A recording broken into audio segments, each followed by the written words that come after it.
Quand on a une vue comme celle-ci, on se doit évidemment d'en profiter. Bonjour à toutes et à tous et bienvenue à quelques kilomètres à peine de Bruxelles pour découvrir cette habitation, cette maison contemporaine entièrement tournée vers ceci, vers la nature et vers le bois. On la découvre, cette maison, juste après le sommaire.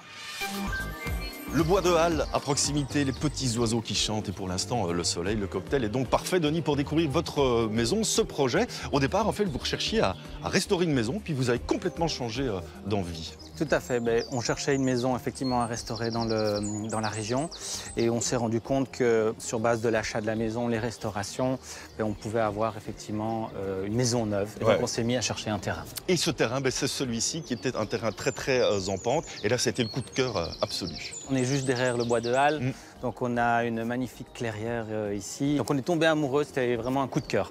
On va revenir bien entendu sur l'architecture de cette habitation. Déjà, il y a une première chose qui saute aux yeux, c'est le contraste entre la façade côté rue et la façade côté jardin. Côté rue, pour vivre heureux, vivons cachés, c'est un peu ça la philosophie. La maison se révèle réellement sur la partie arrière du bâtiment, avec les deux étages, puisque sur la partie avant, on n'a qu'un seul étage, la partie supérieure du bâtiment. Vous aimez l'architecture contemporaine, vous aimez aussi le design qui vient du Nord, et ça se voit, ça se sent quand on pénètre dans la maison. On y va? Oui. Allez, go!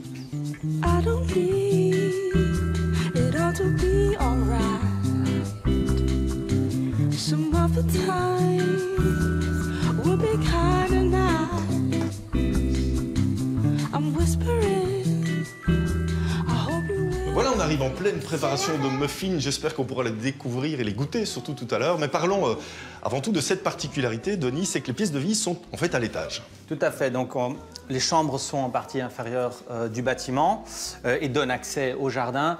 Et sur la partie haute du bâtiment, on est sur les pièces de vie qui nous permet d'avoir cette vue sur la clairière. Espace très ouvert aussi.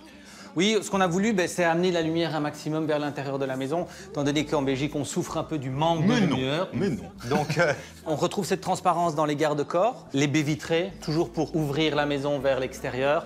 Et même, on l'a voulu jusqu'à la rambarde qui est transparente et qui amène la lumière extérieure. Il fallait également amener beaucoup de chaleur au niveau de la décoration. On va en parler dans quelques instants avec Aurélie quand elle aura terminé ces muffins. Mais avant cela, on prend la direction du sud, la Drôme provençale pour être très précis. Il y a quelques années de cela, on rendait visite à un couple au Grand-Duché de Luxembourg pour découvrir leur maison. Mais vous allez le voir que quelques années plus tard, ils ont changé de vie et eux aussi ont décidé d'aller chercher le soleil. Aurélie, un petit mot sur la décoration. On le disait tout à l'heure, vous vouliez amener des petites touches de chaleur dans cet intérieur. Hors de question d'avoir un intérieur trop blanc, trop épuré. Oui, tout à fait. Donc c'est vrai qu'on aimait le côté contemporain et moderne. Néanmoins, j'avais la hantise d'avoir un intérieur qui fasse trop froid. Et c'est pour ça que c'était important pour nous d'amener des éléments plus chaleureux tels que le bois, la pierre naturelle, les tapis, pour avoir effectivement quelque chose de moderne mais en même temps chaleureux. Et puis à l'étage des chambres, là on retrouve un peu plus de simplicité. Oui, en effet, en même temps tout en étant en contact avec la nature pour qu'on ait la couleur de l'extérieur qui rentre à l'intérieur. Et spécialement dans votre salle de bain. On imagine plonger dans cette baignoire. J'avais envie d'avoir une salle de bain avec un bain qui donnait sur l'extérieur et la nature. Et je peux dire que j'ai réalisé mon rêve avec cette maison. Eh bien, si un jour vous partez en week-end, je viendrai peut-être bien me plonger dans le bain. C'est négociable. C'est vrai? Peut-être. Mais sans moi dedans. Évidemment. Oh là là. Non, je ne me permettrai pas un seul instant. Non, je viendrai seul. Très bien.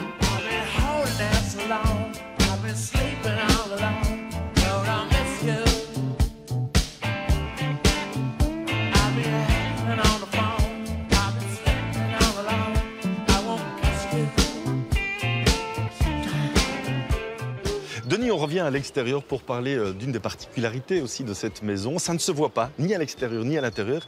Et pourtant, c'est une maison en grande partie en bois. C'est une structure bois massive, ce qui est assez particulier et qui nous permet de faire des parties en porte-à-faux sans point d'appui intermédiaire.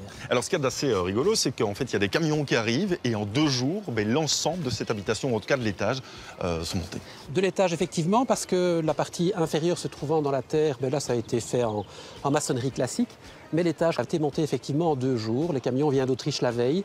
Une grue flèche se positionne devant la maison et les panneaux sont mis en place. Un 3e petit jour pour les fins réglages. Et puis nous pouvons commencer les finitions intérieures. Quels sont les avantages aussi du bois et de ce système constructif par rapport à l'isolation de la maison?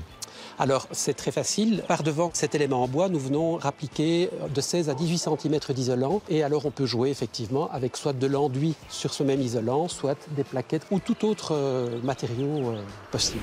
Virginie, l'escalier, il n'a pas été que simple à mettre en œuvre, c'est du MDF.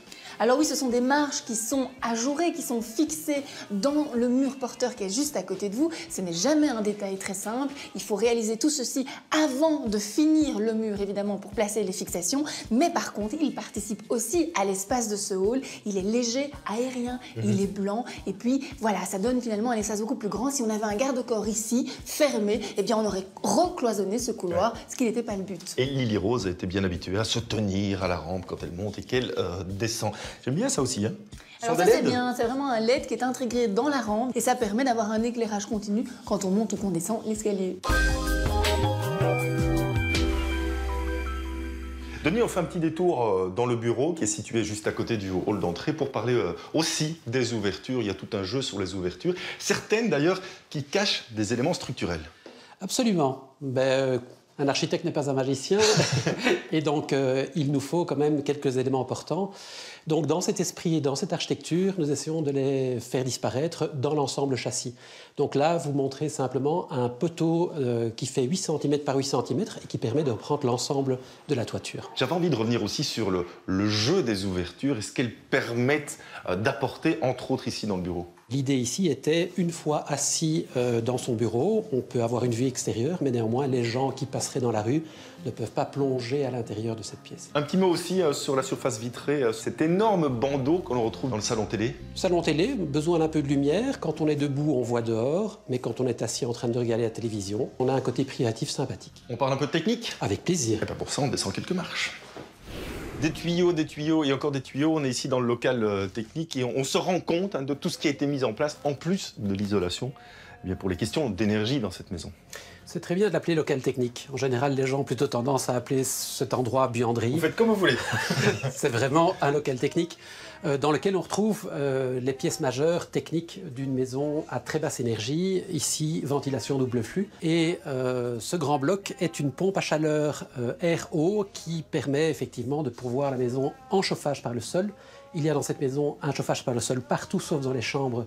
Ça n'est pas nécessaire de l'avoir dans ces endroits-là, avec un compresseur à l'extérieur et bien entendu une production d'eau chaude sanitaire par le biais du même appareil. Est-ce qu'on peut aller encore plus loin aujourd'hui dans ce genre d'habitation? Ce qui a été prévu et qui sera probablement installé plus tard, ce sont des panneaux photovoltaïques qui vont pourvoir la maison en électricité et donc cette machine. Et dans ce cadre-là, on sera dans une maison presque autonome. Bon ben voilà, je vois le fer à repasser qui est juste derrière vous. Il y a un petit peu de travail. On vous laisse travailler? Non, ça je ne pense pas. Je vais plutôt en parler à ma belle-mère. Je crois que ce sera beaucoup mieux. D'accord, elles sont bien les belles-mères.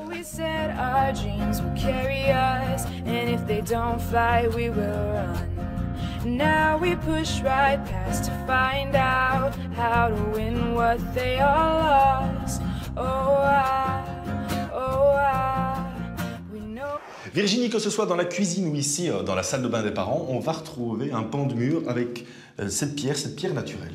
Alors l'idée c'était de réchauffer l'atmosphère avec des matériaux naturels, que ce soit du bois ou de la pierre. Et la pierre ici en briquette, eh bien c'est une bonne solution. C'est un élément qui est très fin, qui s'applique sur le mur. On va le retrouver en crédence de cuisine et dans cette salle de bain. Et c'est vrai que ça donne une touche chaleureuse avec ces nuances un peu dorées, un peu gris sur le mur. C'est pas mal du tout. Parlons aussi un peu de manière générale du carrelage dans cette maison.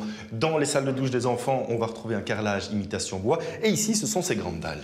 Alors ici, on va retrouver un carrelage en effet de format 45-45, qui est une dalle moyenne. Et on va retrouver le même carrelage à l'étage dans les pièces de vie, mais en 60-60. Et donc ce carrelage et ce choix-là, eh bien finalement nous donne ce résultat très agréable. Le fait d'avoir des joints ton sur ton, ça vous donne cette surface uniforme.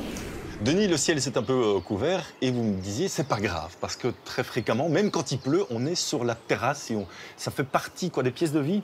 Tout à fait. Donc la terrasse est un prolongement de la maison et c'est une pièce de vie à part entière. Et le gros avantage, c'est qu'il est couvert. Et donc même par intempéries, eh bien, on peut profiter pleinement de cette terrasse. Comme quoi les porte-à-faux et le geste architectural peut servir également à quelque chose. Puis si on a froid, il y a cette bougie. Hein, voilà, aussi. c'est un cadeau de la belle-maman. Hein. Oh, c'est beau ça pour l'aménagement de la maison.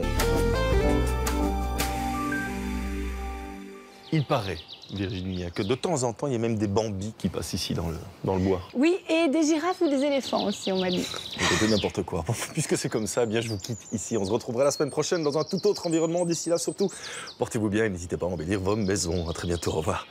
C'est Denis qui me l'a dit. Vous dites n'importe quoi.